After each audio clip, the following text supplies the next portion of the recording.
Ola, chámome Iria, teño 7 anos o conto que eu leín chámase Pupi e o cabeza hueca.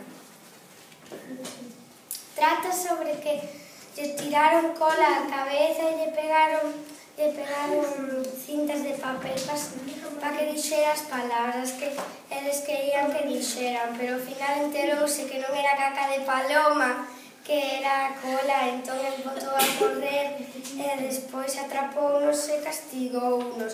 E despois dixo que tiña a cabeza hueca e non era calvo. E dixo o amigo que dixo que o seu abuelo tamén o tiña e Pupi dixolle que se era unha grave enfermedade, dixolle que non. E gustoume moito porque trae moitas aventuras moi divertidas. Rime con unha que